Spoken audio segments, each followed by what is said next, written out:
They say Guzman had been a difficult pregnancy for Mama Cielo, who had little patience for the bouncing ball in her belly.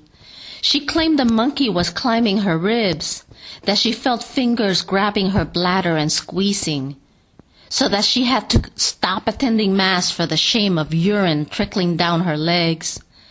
She took to slapping her abdomen smartly, as if she were killing a pesky fly. Her meek husband, Papa Pepe, worried about the unborn child, but did not dare to interfere. During her pregnancies, Mama Cielo always became fiercely self-absorbed, not even letting him sleep in the same bed with her. Many years later, after Guzman disappeared into the New York City subway system, Papa Pepe dared to say at the dinner table that it was his wife's prenatal violence that had made Guzman the runaway he would always be. For that remark, Papa was banished permanently from her life. From that day on, Mama Cielo would never address the old man directly.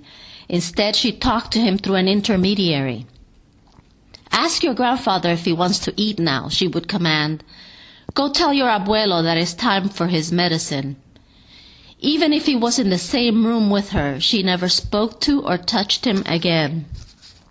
Guzman became her obsession, and Mama Cielo did not spare the rod.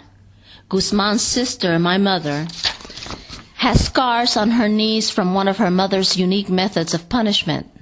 For talking with a boy in town while on an unescorted errand, the 12-year-old girl had been made to kneel on a tin grater for an hour.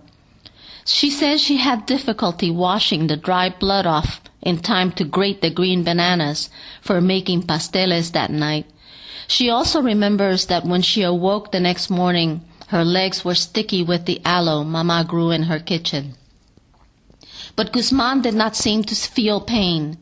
He had to be walked to first grade every day, or he would wander off to the river, where he would catch tadpoles in the tin cup his mother had given him for milk at school.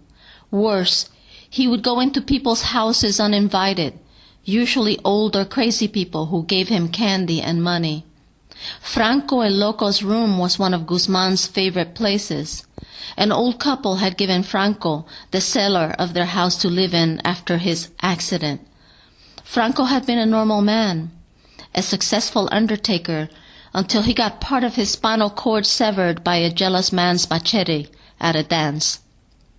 He was now a 75-degree angle, who apparently lived only to collect bright objects with which to fill his dark hovel. On the dirt walls were embedded hundreds of pieces of glass from bottles in a mosaic Guzman found fascinating. Franco, who spoke only in mutters to himself, allowed the boy to dig the pieces out with a spoon and rearrange them by the light of a candle.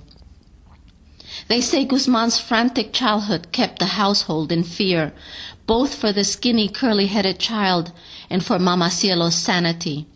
She would swing from anguish over his recklessness to an Amazonian fury that often culminated in beatings, after which she mortified herself with all-night vigils at his bedside. Once, after the belt, the grater, the hysterical threats had had no effect, she stripped him naked and hid his clothes. She locked him in the house and went to sit with a sick neighbor. When she returned, she found the kitchen window wide open. Guzman had disappeared.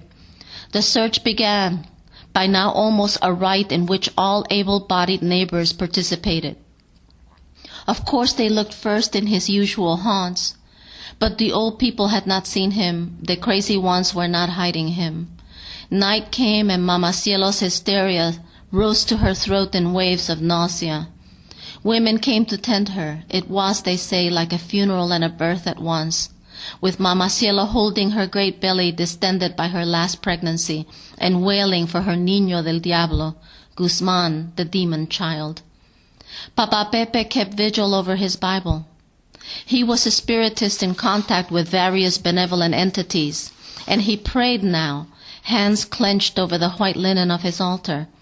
He fell into a deep sleep and dreamt that Guzman was digging a hole in a garden of fruit trees with a tiny gold shovel. When he awoke, he said to his wife, "La Granja."